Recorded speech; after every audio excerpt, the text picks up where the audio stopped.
Euh, pratique anarchiste, mouvement populaire, organisation révolutionnaire, Adam Weaver.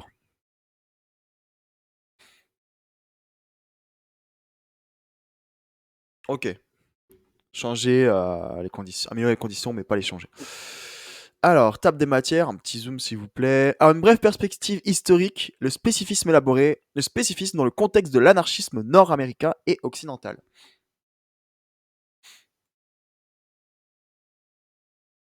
Ah, c'est petit, hein. C'est écrit petit par contre, hein. Vraiment. Ah, tu sais, c'est en mode. C'est les 7 pages là, mais t'es en mode. Ah, c'est 7 pages, mais c'est écrit très petit quand même, hein. Voilà.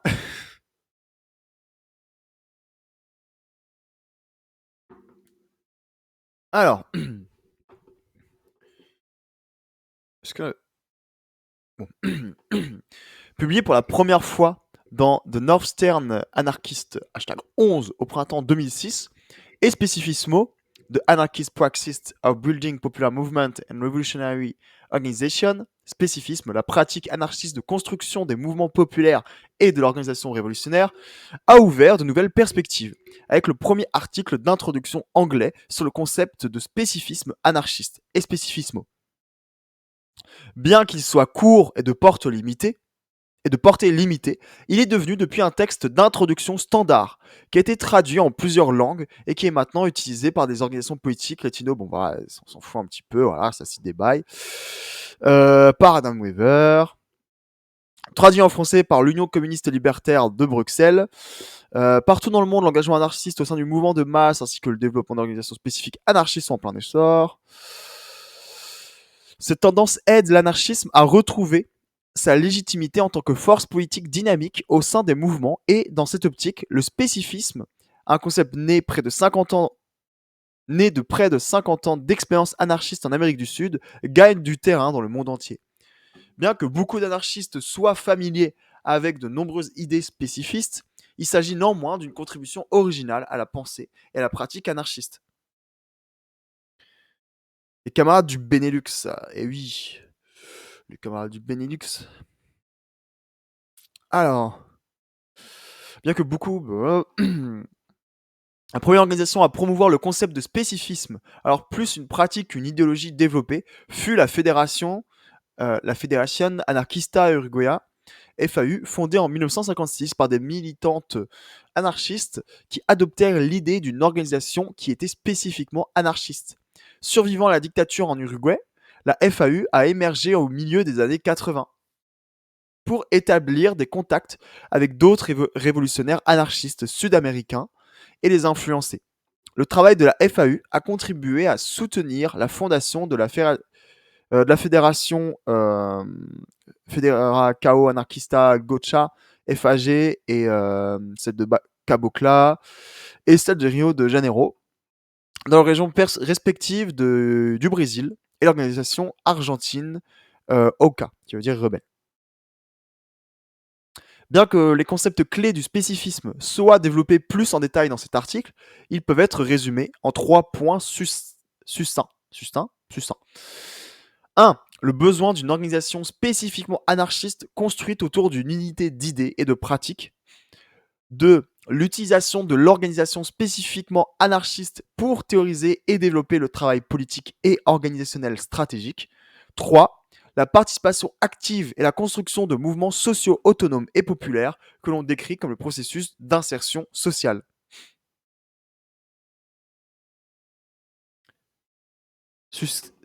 Succinct. Ah, succinct, oui, merci. Succinct, voilà. La Fédé Anard de gauche. Euh, Bonne question. Mais je ne pense pas que ça soit ça, hein. Ça serait chelou.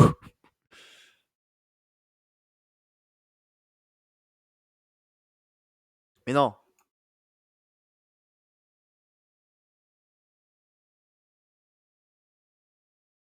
Mm,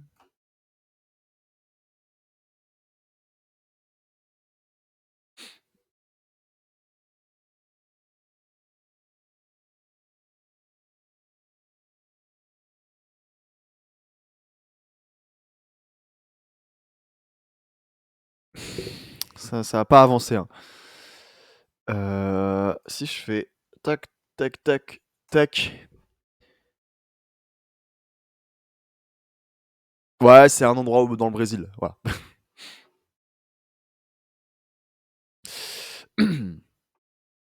Donc ouais, vous voyez bien, il y a 3 points. On a besoin d'être un endroit où, qui soit réuni autour d'idées juste anarchistes, voilà, où c'est que des anards, qui sont, formés, qui sont, réunis autour, d'idées, plus ou moins assez précises, avec une théorie, qui soit travaillée, qui soit, correcte, avec des méthodes de pratique, des méthodes de lutte, des méthodes d'analyse, qui soient, retravaillées en permanence, voilà. Utilisation de l'organisation spécifique anarchiste pour théoriser et développer le travail politique et organisationnel stratégique. Donc on a des militants exclusivement anarchistes, dans une orga exclusivement anarchiste qui permet d'avoir un espace, pour survivre, aux, aux échecs de lutte dans les mouvements sociaux, pour avoir une visibilité dans l'espace et le champ politique, et même dans l'espace social, être spécifiquement visible en tant qu'anarchiste. Cette orga, bah, elle permet aussi de faire la théorisation, de développer des méthodes de lutte, d'analyse, et donc qui soient spécifiquement anarchistes. Et à partir de cette organisation, on va participer activement au sein des mouvements sociaux, au sein des luttes sociales, dans le corps social de manière générale, et on aide à la construction des mouvements sociaux de manière que ce soit des mouvements sociaux autonomes et sur une base populaire. Ouais, donc c'est le processus d'insertion sociale. Donc c'est un peu tout ce qu'on a vu, ça c'est 3 points, c'est tout ce qu'on a vu dans les textes précédents et qui va sûrement être redétaillé encore une fois dans la suite. Une brève perspective historique. Bien qu'elle ne soit apparue sur la scène de l'anarchisme latino-américain qu'au cours des dernières décennies, les idées inhérentes au spécifisme touchent à un fil conducteur historique du mouvement anarchiste à l'échelle internationale. Le plus connu sera le courant plateformiste, qui a commencé avec la publication de la plateforme organisationnelle des communistes libertaires. Ce document a été écrit en 1926 par l'ancien chef de l'armée paysanne Nestor Makhno, Ida Met et d'autres militants du groupe Dielo Truda, cause ouvrière, à partir du journal du même nom, Skirda, 192-213. Exilés de la révolution russe, les Dielo Truda, basés à Paris, ont critiqué le mouvement anarchiste pour son manque d'organisation, empêchant toute réponse concertée aux machinations bolcheviques visant à transformer les soviets ouvriers en instruments du régime du parti unique. L'alternative qu'elle proposait était une union générale des anarchistes basée sur l'anarcho-communisme qui viserait l'unité théorique et tactique et se concentrerait sur la lutte des classes et les syndicats. Les plateformistes défendaient également l'idée de dualisme organisationnel, déjà mentionné dans des textes historiques du mouvement anarchiste italien des années 20. Les anarchistes italiens utilisaient ce terme pour décrire l'implication des anarchistes à la fois comme membres d'une organisation politique anarchiste et comme militantes dans le mouvement ouvrier, FDCA. En Espagne, la plateforme influença également le groupe des Amis de Durruti, créé pour s'opposer au dévoiement progressif de la révolution espagnole de 1936, Guillamón. Dans Vers une nouvelle révolution, Yale reprirent certaines idées de la plateforme, critiquant le réformisme progressif de la CNT-FAI et sa collaboration avec le gouvernement républicain, qui contribua à la défaite des forces antifascistes et révolutionnaires. Des organisations influentes du mouvement anarchiste chinois des années 1910, comme la Wushenfu Gongchang Tsui Tongxi Che, voilà. Bref, on n'a pas du tout galéré, c'est faux. Donc Society of Anarchist Communist Comrades défendait des idées similaires. Krebs. Si ces différents courants ont tous des caractéristiques spécifiques qui se sont développées à partir des mouvements et des pays d'où ils sont issus, ils ont tous un fil conducteur commun qui traverse ces mouvements, les époques et les continents. Sur la chaîne YouTube, il y a la lecture d'un texte d'un anarchiste chinois qui date de 1920, un truc comme ça, ou 1910, dans cette période. Euh, voilà, donc on voit bien que ça s'inscrit dans un ensemble de mouvements, dans une lignée de pensée, d'organisation à travers l'histoire, qui est liée à l'anarcho-communisme. Voilà, et qui rejoint une critique de l'absence d'organisation. euh, voilà.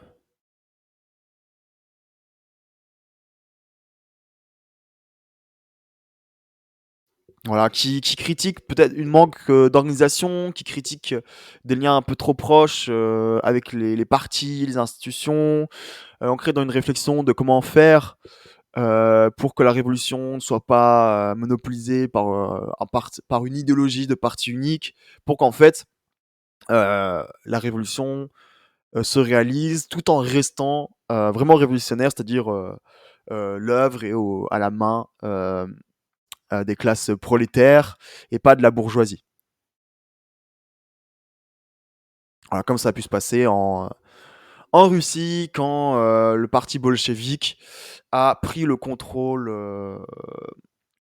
de l'ensemble des soviets et en leur arrachant le pouvoir qu'ils avaient avant. Ok. Le spécifisme élaboré. Les spécifistes mettent en avant trois axes principaux à leur action politique. Les deux premiers se situent au niveau de l'organisation. En évoquant la nécessité d'une organisation spécifiquement anarchiste, construite autour d'une unité d'idées et des pratiques clairement définies, les spécifistes s'opposent intrinsèquement à l'idée d'une organisation révolutionnaire synthésiste, où de multiples courants anarchistes coexistent dans une unité approximative. Les spécifistes considèrent que ce type d'organisation favorise l'unité à tout prix, dans la crainte de mettre en évidence des positions, des idées et des propositions parfois inconciliables. Le résultat de ces types d'unions sont des collectifs libertaires sans beaucoup plus en commun que de se considérer comme anarchistes. Donc on a pu voir ça dans les lives précédents. N'hésitez pas à revoir les rediffs ou à aller lire les textes. Les liens, normalement, je crois que je les ai mis sur Discord et sinon je les remets. Bien que ces critiques aient été élaborées par les spécifistes sud-américains, les anarchistes états-uniennes ont également fait part de leur expérience de l'organisation synthésiste caractérisée par le manque de cohésion en raison de tendances politiques multiples et contradictoires. Souvent, l'accord de base de ces groupes se résume à une ligne politique vague, réduite au plus petit commun dénominateur, laissant peu de place à une action commune ou à une discussion politique approfondie entre camarades. En l'absence d'une stratégie basée sur un accord politique commun, les organisations révolutionnaires sont condamnées à agir en permanence en réaction à l'oppression et à l'injustice, et à répéter continuellement des actions infructueuses, sans que jamais leurs conséquences ne soient analysées ou comprises. Les spécifistes critiquent ces tendances parce qu'elles sont motivées par la spontanéité et l'individualisme et parce qu'elles ne conduisent pas à un travail militant sérieux et systématique, pourtant nécessaire pour construire des mouvements révolutionnaires. Les révolutionnaires latino-américaines ont mis en évidence que qui n'ont les organisations latino-américaines ont mis en évidence que les organisations qui n'ont pas de programme, ok d'accord ça continue, que les organisations qui n'ont pas de programme, qui restent à toute discipline entre militantes, qui refusent de se définir ou de s'adapter, sont un descendant direct du libéralisme bourgeois, ne réagit qu'à un fort stimulus, ne se joint à la lutte que dans ces moments élevés, niant la nécessité du travail politique continu, surtout dans les moments de repos relatifs entre les luttes. Un accent particulier de la pratique spécifiste réside dans le rôle accordé à l'organisation anarchiste. Celle-ci est formée sur la base d'une ligne politique partagée et doit constituer un espace où il est possible de développer une stratégie commune et une réflexion sur le travail organisationnel du groupe. Soutenu par la responsabilité collective à l'égard des stratégies et du travail de l'organisation, un climat de confiance s'établit au sein des membres et des groupes, ce qui permet une discussion approfondie et de haut niveau sur leurs actions. Cela permet à l'organisation de créer une analyse collective, d'élaborer des objectifs immédiats et à long terme, de réfléchir continuellement à son travail et de le modifier en fonction des leçons tirées et des circonstances. Donc, qu'est-ce qu'on a déjà Qu'est-ce qu'on a déjà Encore une fois, une critique d'un certain spontanéisme, où on se contente d'être dans la réaction. Voilà, vu qu'on n'est pas organisé autour, comment ils disent, c'est quoi leur terme? Alors déjà, vu qu'on est organisé que autour de trucs de plus petits communs dénominateurs, genre par exemple, on se regroupe et on s'organise entre nous, juste parce que individuellement, on se considère tous comme étant anarchistes, mais sans plus. Sans chercher à voir si on a des idées, vraiment les mêmes idées, si on pense vraiment les mêmes choses, ou si on a les mêmes façons, si on veut lutter des mêmes manières. Voilà, si vraiment on a exactement les mêmes positions. Dans tous les cas, on est peut-être tous des anarchistes, mais on va peut-être pas vouloir.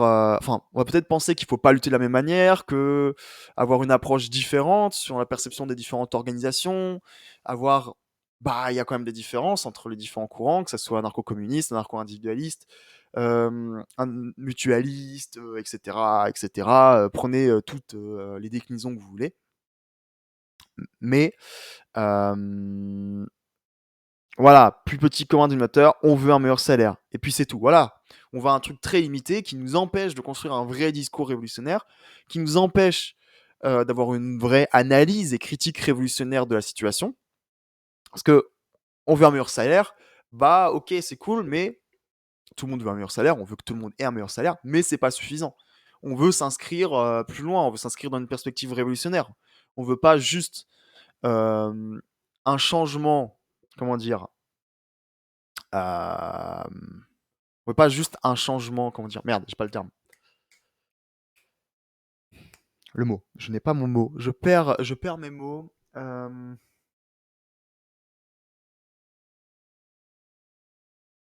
On veut pas juste un changement de comment la structure et le système s'expriment, on va dire, mais on veut un changement du système.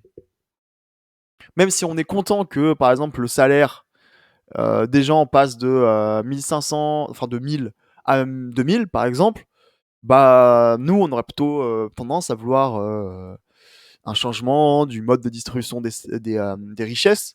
Donc un fonctionnement qui ne se baserait pas sur le salariat, il y aurait d'autres méthodes de redistribution des ressources, donc d'autres méthodes de production. Et tout de suite, à partir de ce moment-là, tu vas beaucoup plus loin dans ce qui vous lie. Tu deviens plus spécifique, tu recentres en fait les personnes et les idées pour lesquelles tu vas te battre. Et en fait, tu pourras avoir plus de poids. Tu pourras être moins dans la réaction, voilà, moins réagir juste à l'injustice, au fait que, tiens, on est en période de mobilisation pour les retraites, qu'est-ce qui se passe? Le débat actuel, enfin la lutte actuelle, c'est en mode, oui, on veut pas que ça passe à 64 ans, on veut que ça reste à 60 ans, à 62. Ok, on a tous envie que ça reste à 62. Même j'aurais tendance à dire, on aimerait bien que ça baisse aussi.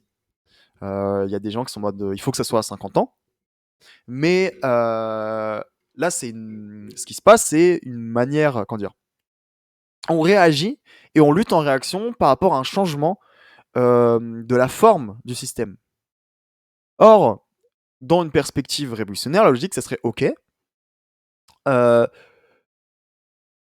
système de retraite, comment il pourrait fonctionner autrement? Voilà, la retraite, le fait qu'après avoir travaillé longtemps, les gens arrêtent de travailler et on subvint, on leur donne tout ce qu'ils ont besoin pour subvenir à leurs besoins.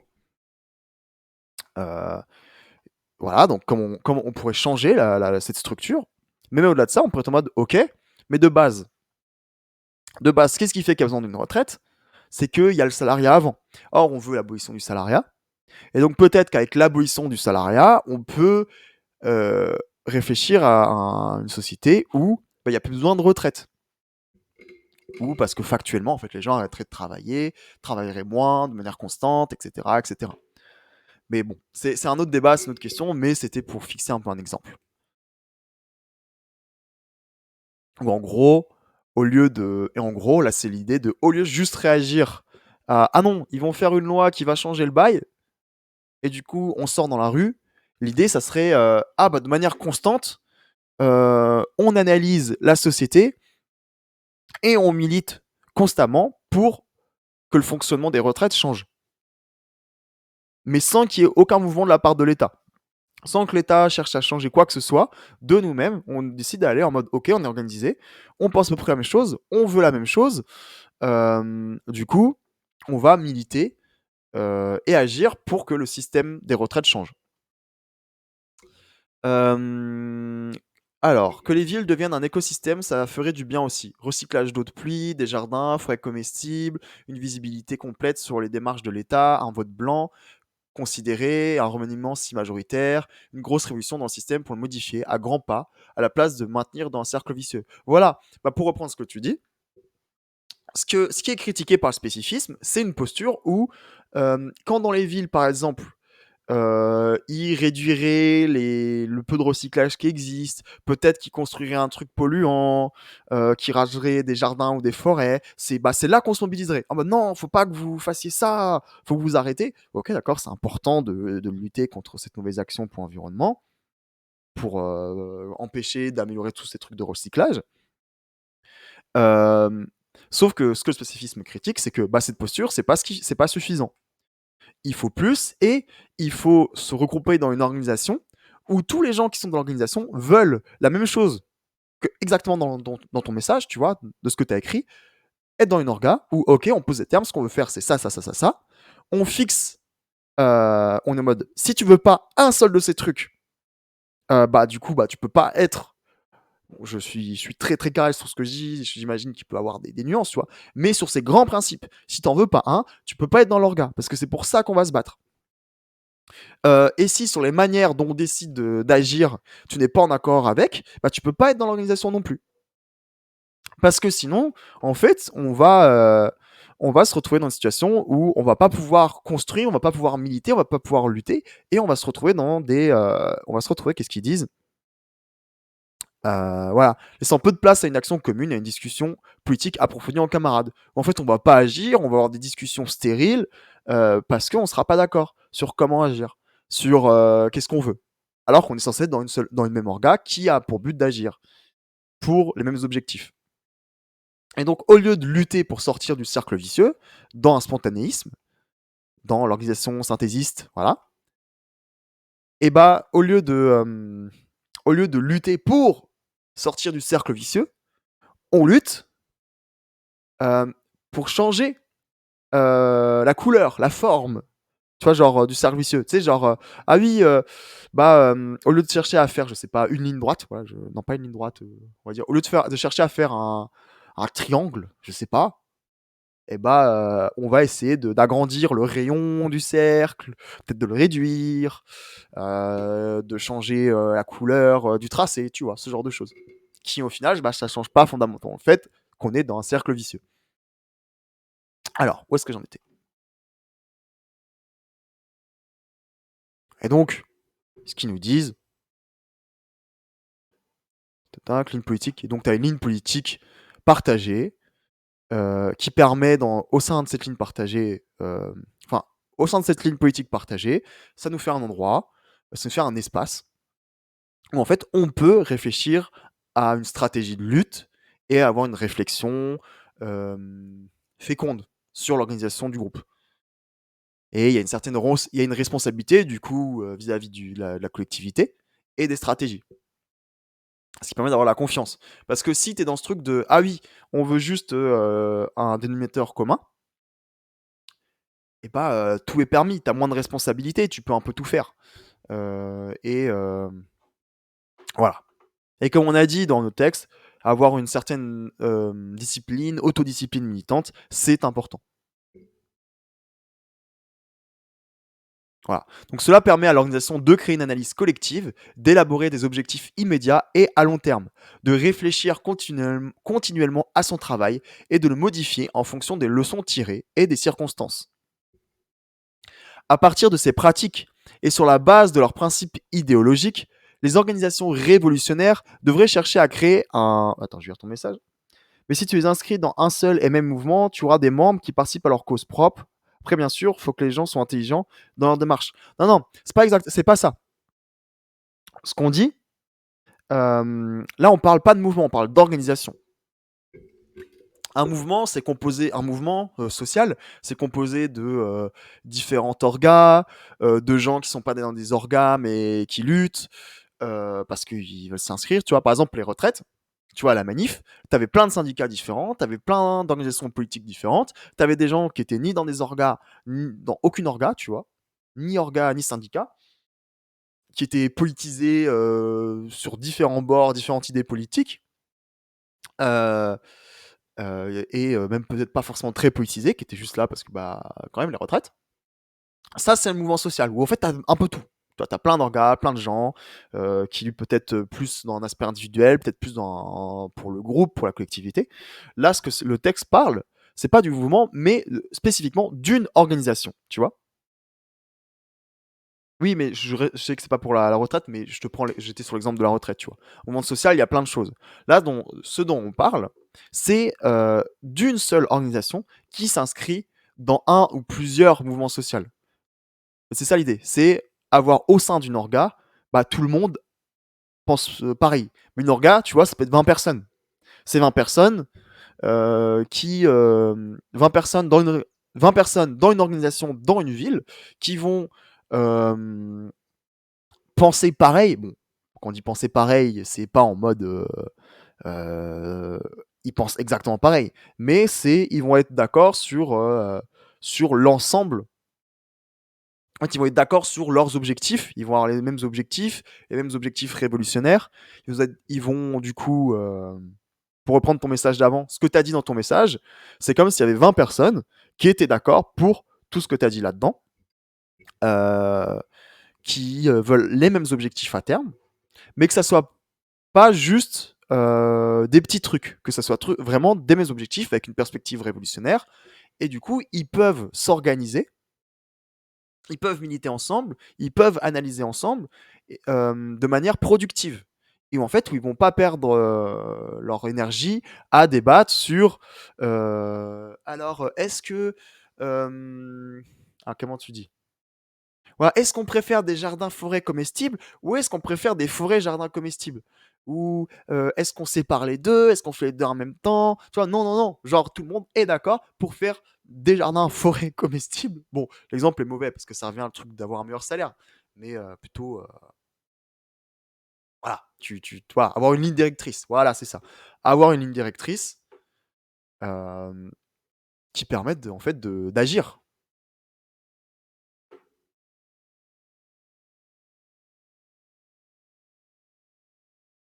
Ah, attends, il y a un de tes messages qui est pas passé. euh... Mais si tu les inscris dans un seul et même mouvement, tu auras des... Ah si, il était passé. Ok. Non, attends. Des combats, genre telle et telle date, on s'embrolle, on fait gna gna gna, et un groupe pour le fait, ce compte feront un autre combat, et ça tourne. C'est... Non, tu vois, genre, t'as ton organisation, et ton organisation, elle lutte de manière constante, parce qu'elle a cette ligne directrice qui lui permet de lutter de manière constante, mais avec des objectifs dans le long terme, et que, en fait, tu vas pas lutter au pif, tu vas pas lutter en mode ah, il y a ça qui se passe, on y va. Ah, il y a ça qui se passe, on y va. Ah, il y a ce truc aussi là-bas, on y va aussi, tu vois. Ou genre, tu es juste dans la réaction et à côté, tu milites pas. Non, il y a une ligne directrice, on a des objectifs sur le long terme, on a une stratégie qu'on a construite, parce qu'on a cette ligne directrice qui nous permet de le faire. On a une stratégie. L'ensemble de nos actions s'inscrivent dans cette stratégie. Chacune de nos actions permettent d'avancer vers la réalisation de ces objectifs de manière plus ou moins concrète. Voilà, pas en réactionnaire, mais en actionnaire. Voilà, on agit, on est dans l'action, pas la réaction. Mais c'est pas parce que tu es dans l'action que quand il y a des événements spécifiques, tu ne peux pas y aller. tu vois? Parce qu'il y a cette logique d'insertion sociale où, en plus de ça, tu t'inscris dans les différents mouvements sociaux, dans les différentes luttes, voilà, où en fait tu as un travail réfléchi et qui n'est pas juste sur l'émotion et la réaction. À partir de ces pratiques et sur la base de leurs principes idéologiques, les organisations révolutionnaires devraient chercher à créer un programme qui définisse leurs buts à court et à moyen terme et qui participe à leur objectif à long terme. Voilà, donc ce qu'on vient de dire, buts sur long terme, moyen et long terme, et court. Le programme doit prévu- le programme doit provenir d'une analyse rigoureuse de la société et de la corrélation des forces qui la composent. Elle doit avoir comme fondement l'expérience de la lutte des opprimés et de leurs aspirations. Et à partir de ces éléments, elle doit fixer les buts et les tâches à suivre par l'organisation révolutionnaire pour réussir non seulement dans l'objectif final, mais aussi dans l'objectif immédiat. Le dernier point, mais qui est essentiel dans la pratique du spécifisme, est l'idée d'insertion sociale. Elle découle de la conviction que les opprimés sont le secteur le plus révolutionnaire de la société et que le germe de la transformation révolutionnaire de la société réside déjà dans ces classes et groupes sociaux. L'insertion sociale signifie, alors, petit disclaimer, effectivement, tu as cette analyse que plus tu es opprimé, plus tu as ces germes révolutionnaires en toi. Mais il faut faire gaffe à quelque chose, qui est de ne pas tomber dans la fétichisation euh, des classes les plus opprimées, les classes les plus populaires, comme étant par nature révolutionnaires. Elles ne sont pas de nature révolutionnaire. Euh, voilà, la fétichisation des oppressions et des opprimés. Les classes populaires, les classes ouvrières, de la ruralité, des banlieues, etc., etc., ne sont pas révolutionnaires par nature. Elles ne le sont pas révolutionnaires par nature. Les Lupins ne sont pas révolutionnaires. Il se trouve que parmi les Lupins, il y a toi. Voilà. Elles ne sont pas révolutionnaires par nature. Il y en a potentiellement des gens qui sont révolutionnaires dedans. Mais il y a la germe possible. Parce que la situation, les Lumpens, ouais. Il y a la situation, leur situation de vie, le fait d'être opprimé. T'opprimer, tu vas peut-être potentiellement vouloir te défendre d'une manière ou d'une autre face à cette oppression. Mais tu peux te défendre d'une manière non révolutionnaire. Et donc, tu as cette germe qui peut être transformée. J'ai même la possibilité d'une germe, voilà, mais qui peut être transformée en volonté de transformation révolutionnaire. Donc attention les gauchistes, hein. Arrêtez de vous habiller en mode North Face, en mode oui, la rue c'est la révolution, voilà. Bref. Euh, L'insertion sociale signifie l'implication anarchiste dans les luttes quotidiennes des opprimés et des classes populaires. Il ne s'agit pas d'agir dans le cadre de campagnes de plaidoyer à thème unique basées sur l'implication des habituels activistes politiques, mais plutôt d'agir au sein de mouvements de personnes luttant pour améliorer leurs propres conditions, qui ne se réunissent pas toujours en fonction de besoins exclusivement matériels, mais aussi de besoins sociaux et historiques, de résistance aux États, aux attaques de l'État et au capitalisme. Il s'agit notamment des mouvements de base des travailleuses, des mouvements de migrants en lutte pour la régularisation, de la résistance des organisations de quartier contre les violences policières, de la lutte des étudiantes issues des milieux populaires contre les restrictions budgétaires et de l'opposition des personnes pauvres et sans emploi aux expulsions et aux réductions de services sociaux. À travers les luttes quotidiennes, les opprimés deviennent une force consciente, la classe en soi, ou plutôt les classes en soi. Ou plutôt les classes en soi, définies au-delà de la vision réductrice de classe du prolétaire industriel urbain, pour inclure tous les groupes opprimés de la société qui ont un intérêt matériel dans une nouvelle société. Et tempérée, testée et recréée par ces luttes quotidiennes pour des besoins immédiats en classe pour soi. C'est-à-dire qu'elle passe de classes et de groupes sociaux qui existent objectivement par le fait des relations sociales à des forces sociales, rassemblées par des méthodes organiques et souvent par leur propre cohésion auto-organisationnelle. Elles deviennent des actrices conscientes de leur pouvoir, de leur voix et de leur ennemi intrinsèque, des élites dirigeantes qui exercent un contrôle sur les structures de pouvoir de l'ordre social moderne.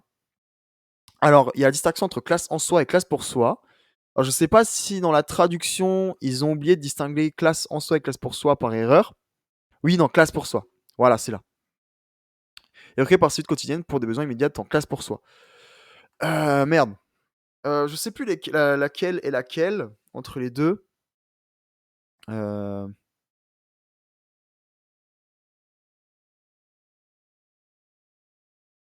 Il y en a une où en gros il y a la conscience de classe. Donc tu as conscience de tes intérêts de classe, des intérêts de ton groupe social. Et l'autre, c'est en mode tu n'as pas conscience, c'est une classe sociale qui n'a pas conscience d'être une classe sociale. Euh,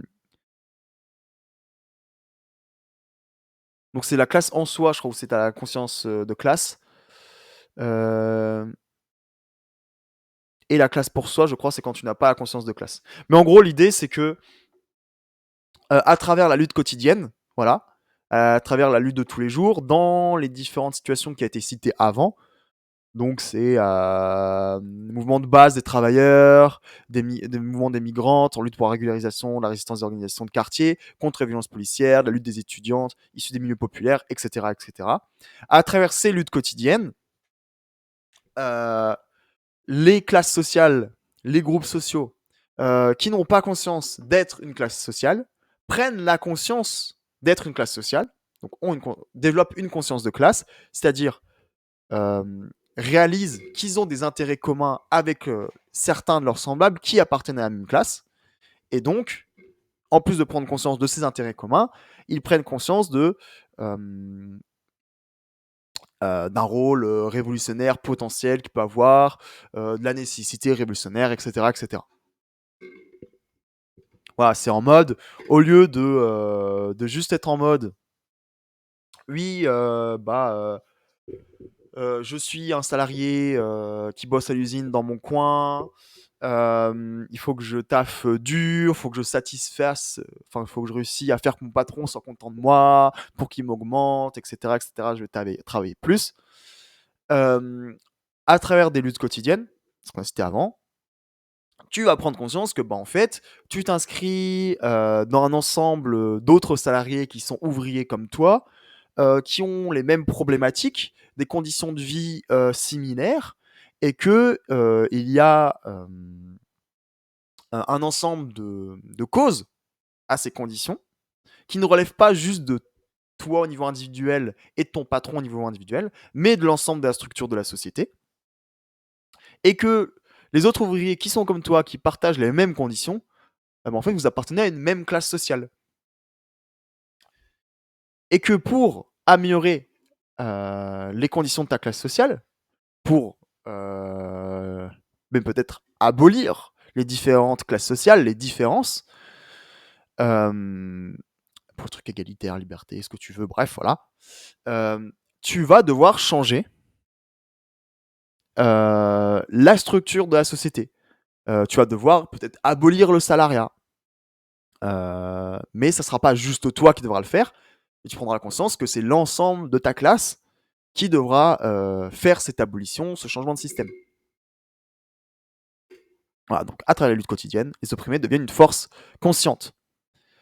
C'est-à-dire qu'elle passe de classes et de groupes sociaux qui existent objectivement par le fait des relations sociales à des forces sociales, rassemblées par des méthodes organiques et souvent par leur propre cohésion auto-organisationnelle. Elles deviennent des actrices conscientes de leur pouvoir, de leur voix et de leurs ennemis intrinsèques.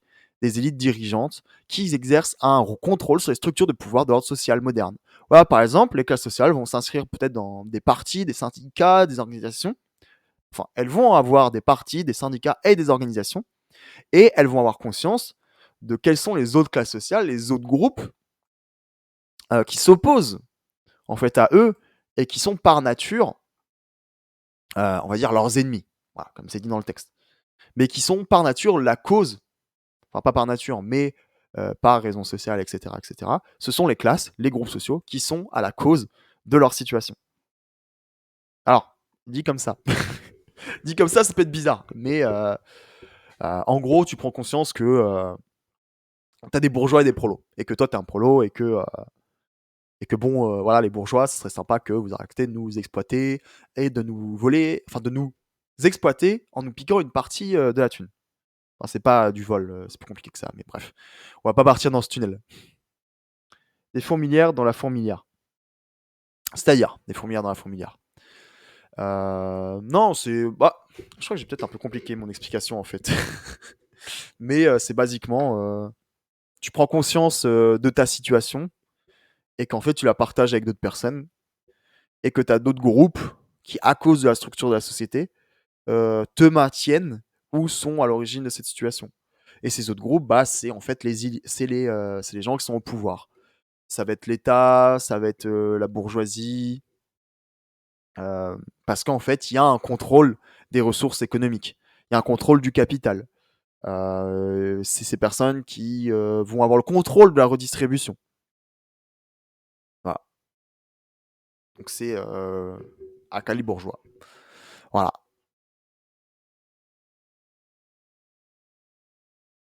Où est-ce qu'on était? Voilà. Parmi les exemples d'insertion sociale cités par la FAG, citons leur travail avec les comités de quartier dans les villages urbains et les bidonvilles, appelés comités de résidence populaire. Pardon. La création d'alliances avec les membres de base du mouvement des travailleuses, ruraux, sanitaires du MST, et parmi les collectrices de déchets et de matières recyclables. En raison des niveaux élevés d'emploi temporaire et déterminé, du sous-emploi et du chômage au Brésil, une partie importante de la classe ouvrière ne survit pas principalement grâce au travail salarié, mais plutôt grâce au travail de subsistance et à l'économie informelle, comme les travaux de construction occasionnels, le commerce de rue ou la collecte des déchets et des matières recyclables. Au fil de plusieurs années de travail, la FAG a établi une relation solide avec les collectrices d'ordures urbains, appelées catadores. Les membres de la FAG, ils ont soutenu dans la création de leur propre organisation nationale qui travaille à mobiliser les collectrices d'ordures autour de leurs intérêts au niveau national et à collecter les fonds pour construire une opération de recyclage générée collectivement. Voilà, donc c'est là on parle d'insertion sociale. L'organisation spécifique anarchiste, qu'on a détaillé avant, euh, va aller au sein des mouvements sociaux et aider les gens dans leur lutte quotidienne à créer leur propre organisation qui sera autonome, qui sera organisée pour être efficaces, eux, dans leur lutte. Mais nous ne nous inscrirons pas, les anarchistes de l'organisation spécifique ne rejoindront pas cette organisation, ils n'en font pas spécialement partie, mais ils seront dans le mouvement social à laquelle cette organisation prend part et qui est constituée par la base des individus qui luttent dans ce mouvement social. Ça fait beaucoup de. Voilà. Et donc, en gros, tu vas t'allier à la base, tu vas aider cette base à s'organiser, à devenir autonome, à être autonome de tout parti, de toute institution, et tu vas les soutenir, en gros. Même à faire en sorte qu'elle soit autonome vis-à-vis de ton organisation à toi. Euh, La conception du spécifisme, du rapport entre les idées et le mouvement populaire est qu'elle ne devrait pas être imposée par un leadership, par une ligne de masse ou par des intellectuels. Les militantes anarchistes ne devraient pas tenter de pousser les mouvements sociaux à proclamer une position anarchiste, mais plutôt à s'efforcer de préserver un élan anarchiste, c'est-à-dire la tendance naturelle à s'auto-organiser et à lutter militamment pour ses propres intérêts. Voilà, on s'en fout que les gens se revendiquent anarchistes. Je veux dire, c'est bon. On n'a pas besoin que toute la société se dise anarchiste. On n'a pas besoin que toutes les luttes se disent anarchistes. On n'en a un peu rien à faire. Ce qui nous intéresse, c'est concrètement, c'est concrètement que les gens cherchent à être autonomes des institutions, des partis. Oui, on s'en fout de ce qu'ils disent. Ce qui nous intéresse, c'est qu'est-ce qu'ils font, pourquoi ils luttent, de quelle manière ils luttent. C'est ça qui nous intéresse, plus que les gens plus que en fait, on n'en a rien à faire que les gens se revendiquent d'une idéologie ou d'une autre. Voilà. Facts. Facts. Only facts. Il n'y a que ça qui nous intéresse. Que les faits qui nous importent. Voilà.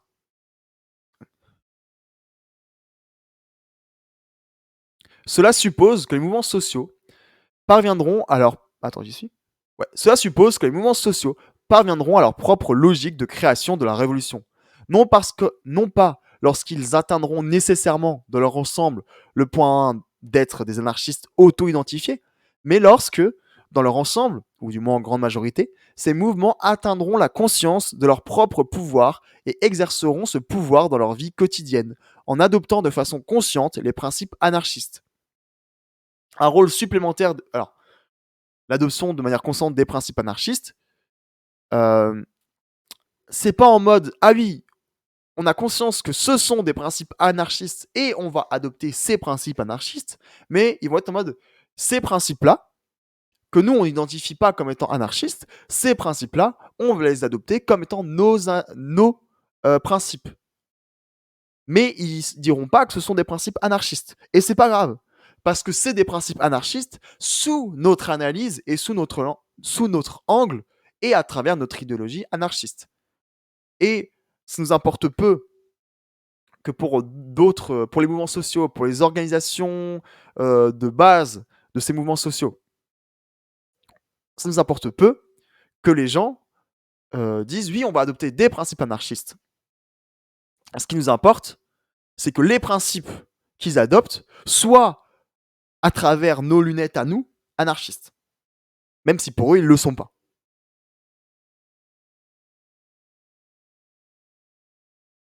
On ne veut pas une société d'anarchistes, on veut une société anarchiste. Ce que j'ai dit juste au... Oui, bah, j'ai vu que c'est ce que tu as dit juste au-dessus. On s'en fout ce qu'ils disent, on veut ce qu'ils le soient. Mais je réexplicite des tonnes et des tonnes de fois. Ça me permet aussi à moi de bien intégrer la chose. Non, mais tu comprends, Nilith. Il faut que j'explique moi. Parce que toi, tu n'es pas au même niveau d'explication. Je pense, voilà, je pense que certaines personnes sont plus positionnées et plus compétentes. Voilà, plus légitimes en fait. C'est faux, bien sûr. Voilà. Un rôle supplémentaire des militantes anarchistes au sein des mouvements sociaux, selon les spécifistes, est de s'attaquer aux multiples courants politiques qui existeront au sein des mouvements et de combattre activement les éléments opportunistes d'avant-garde et de politique électorale. Voilà, donc une avant-garde va être en mode on veut. Une avant-garde va être en mode on veut que ces gens se revendiquent comme anarchistes, on veut que ces gens adoptent les principes anarchistes en les considérant comme des principes anarchistes, on veut qu'ils se considèrent anarchistes. Et on va faire tout notre possible, on va pour les convaincre de se revendiquer anarchistes. Ça va être un peu une avant-garde. En étant dans la caricature, bien sûr. En tout cas, en étant dans la caricature de la critique. Enfin, en étant dans une caricature ouais, des avant-gardes sous l'angle Abel, la France. Ah Une avant-garde, à travers les lunettes de ce texte et de la critique qui fait des avant-gardes, donc en caricaturant peut-être un peu les avant-gardes, une avant-garde, elle va vouloir imposer une idéologie, c'est-à-dire, elle va vouloir que les mouvements sociaux et les organisations qui découlent de la base de ces mouvements sociaux se revendiquent comme étant anarchistes et adoptent des principes que nous, on perçoit comme étant anarchistes, mais que eux aussi les adoptent en les percevant comme étant anarchistes et qu'ils se revendiquent explicitement comme étant des anarchistes. Et donc, ils vont faire tout le travail militant possible pour essayer de les convaincre d'adopter des positions anarchistes et d'adopter des positions anarchistes tout en se considérant comme des anarchistes. Et une politique électorale, ça va être en mode, voilà, on a fait un parti anarchiste, bon voilà, hein, jugez le contresens, hein, si vous voulez. on a fait un parti anarchiste, voilà, ça c'est nos idées, on est anarchistes, tout ça, on aimerait bien que vous votiez pour nous aux prochaines municipales. Bon, votre lutte, tout ça, c'est bien sympa, on vous soutient, continuez comme ça, c'est cool, voilà. Mais ouais, on a ces propositions, on pense vraiment ça rentre dans vos revendications, dans vos luttes, du coup, votez pour nous, voilà. Mais sinon, le reste, on vous laisse vous débrouiller, hein, on s'occupe pas trop de vous. Dans les faits, qu'on soit dans le mouvement de masse ou dans l'avant-garde, on est minoritaire. Mais l'avant-garde se place en dirigeant de la masse, alors qu'en restant dans la masse, on infuse sans imposer. Voilà. Donc, nous, ce qu'on veut, c'est que notre thé, voilà, il s'infuse dans l'eau chaude.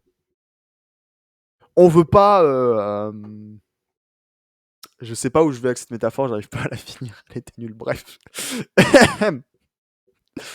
Oui, j'enchaîne les désastres, c'est pas grave, voilà.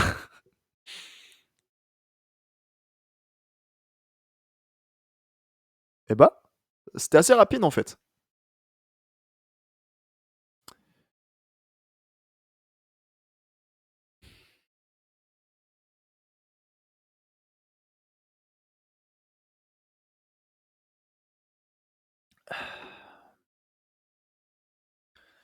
Le spécifisme dans le contexte de l'anarchisme nord-américain et occidental. Dans les courants actuels de l'anarchisme organisé et révolutionnaire nord-américain et occidental, de nombreux indicateurs démontrent que l'inspiration et l'influence de la plateforme ont eu un plus grand impact sur l'essor récent des organisations anarchistes de lutte des classes. Beaucoup considèrent la plateforme comme un document historique qui parle des échecs organisationnels de l'anarchisme au sein des mouvements révolutionnaires mondiaux du siècle précédent et sont amenés à se définir comme agissant dans le cadre de la tradition plateformiste. Dans ce contexte, les courants spécifistes et plateformistes méritent d'être comparés et contrastés. On ne veut pas que le café il coule dans la tasse, on veut que l'eau se transforme en thé. Le café, c'est l'avant-garde. Le thé, c'est le mouvement de masse. Dans ce cas, putain, j'aime bien le thé en plus. Enfin, j'aime bien le café. Mais j'aime bien le café et le thé, bref. Mais dans ce cas, ce que tu es en train de me dire, c'est l'expresso. Ton expresso, voilà. C'est l'avant-garde. Mais du coup, ton café soluble, c'est c'est la minorité active. C'est le mouvement de masse, le soluble. C'est pas ouf comme comparaison, c'est en mode oui, c'est un peu de la merde.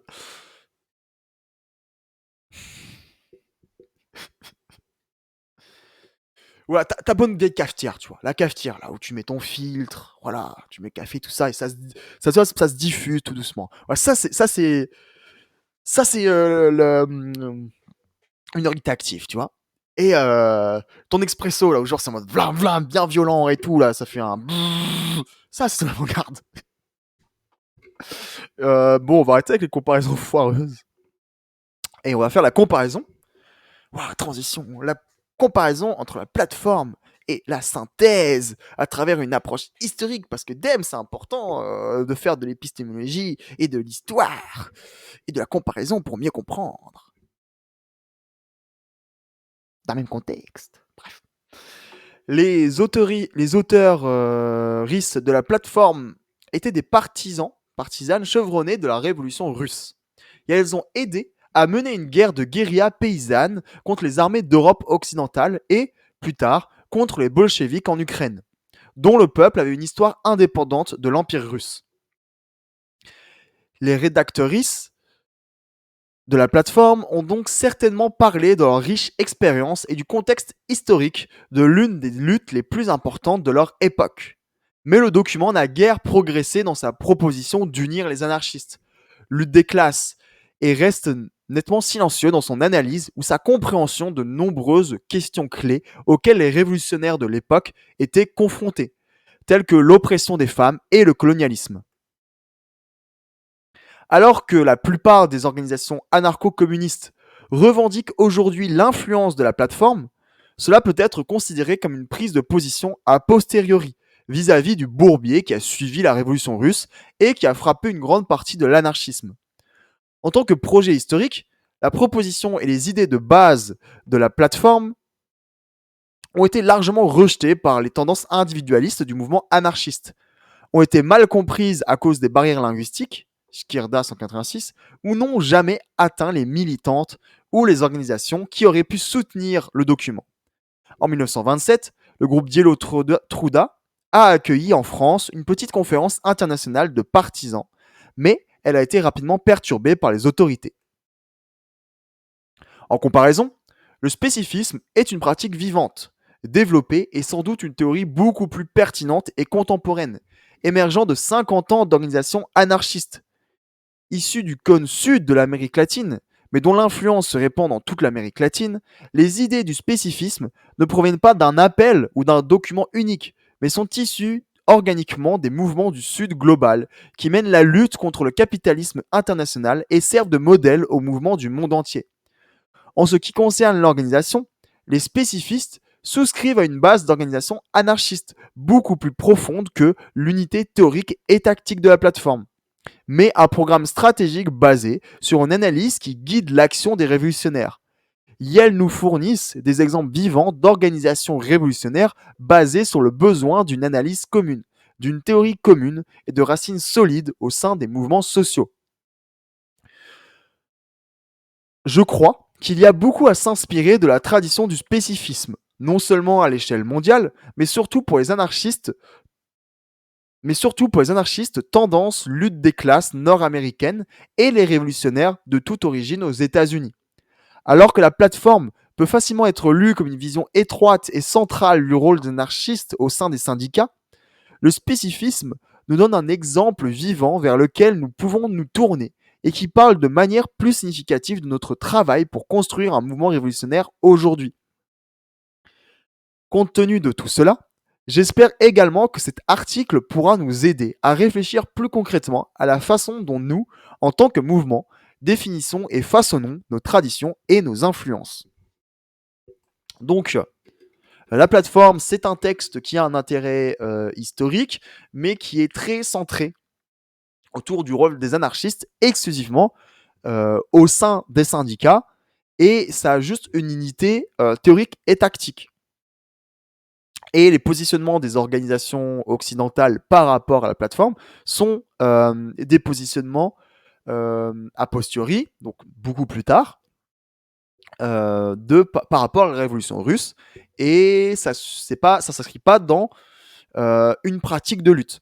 Alors que le spécifisme ne découle pas d'un texte, mais d'un ensemble de pratiques sur 50 ans de plusieurs organisations dans l'Amérique du Sud, et qui continuent de lutter, où en fait c'est un exemple vivant de lutte, avec tout un programme stratégique et un ensemble d'analyses, de théories qui s'ancrent solidement dans les mouvements sociaux, qui sont pas juste centrés sur les syndicats. Et où en fait il y a un réel intérêt d'organisation, alors que la plateforme, bah, c'est un intérêt plus historique.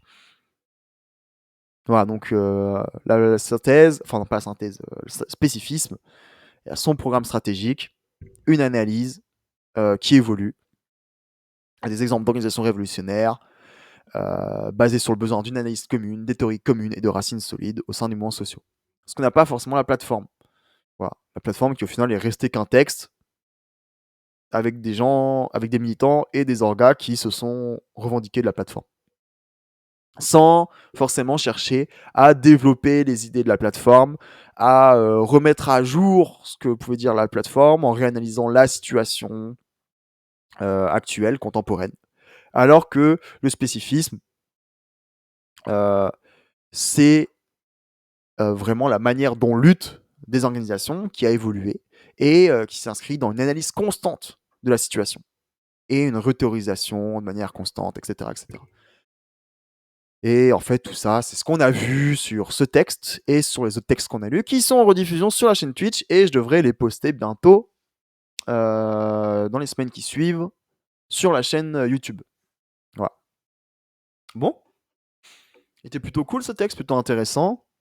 Ça nous a permis de refaire le point sur ce qu'on a pu voir.